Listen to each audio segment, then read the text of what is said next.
Bonjour et bienvenue à tous. Au sommaire de l'actualité économique, Banque El Maghreb a tenu hier la réunion trimestrielle de son conseil, l'occasion de dresser le bilan et de communiquer les chiffres conjoncturels et prévisionnels. On apprend ainsi que la Banque centrale prévoit une inflation autour d'1,5% en 2015, un taux prévisionnel établi sur la base du relèvement du salaire minimum et de la baisse des cours du pétrole à l'international. Et puis sur le volet croissance, le PIB devrait progresser de 5% environ cette année.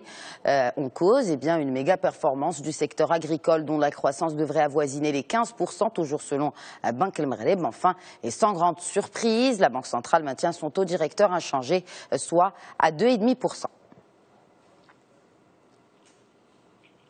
3 mois après avoir décroché la licence 4G, Inouï devient le premier opérateur national à rendre disponible ces technologies au niveau national. Dès aujourd'hui, 21 villes seront couvertes. Il s'agit de Casablanca, Rabat, Salé, Temara, Marrakech, Agadir, Taroudant, Laayoune, El Jadida, Mohamedia, Qnitra, Fez, Meknes, Nador, Oujda, Berkane, Stat, Berchid, Khouribga, Darbouezza, Safi et Tanger.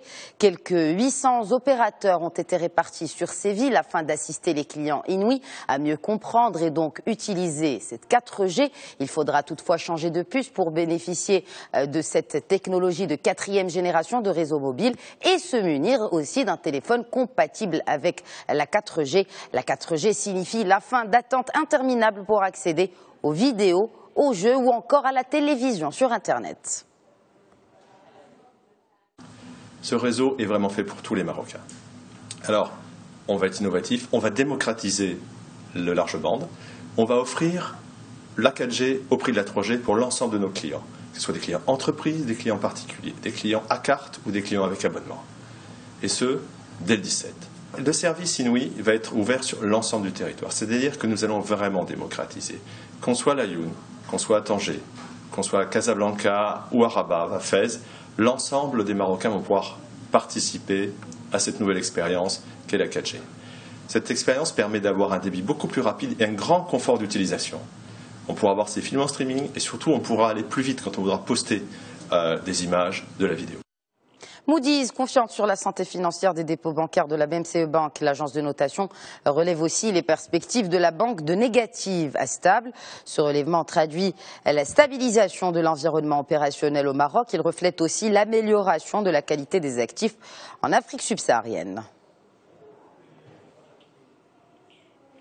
Une délégation économique togolaise est actuellement en visite officielle de prospection, visite en partie sponsorisée par le groupe Banque Populaire. Et après des visites à plusieurs sites industriels, les opérateurs togolais ont manifesté leur intérêt envers des sociétés marocaines donc spécialisées dans l'agro-industrie, en particulier dans la production de graines et dans le domaine de l'ameublement. Les opérateurs du secteur pourraient collaborer avec des clients de la BP. Enfin, un partenariat pour développer une main-d'œuvre au Togo a été demandé dans le cadre donc toujours de cette visite. Et aujourd'hui, des rencontres B2B sont programmées au sein du club BP à Casablanca.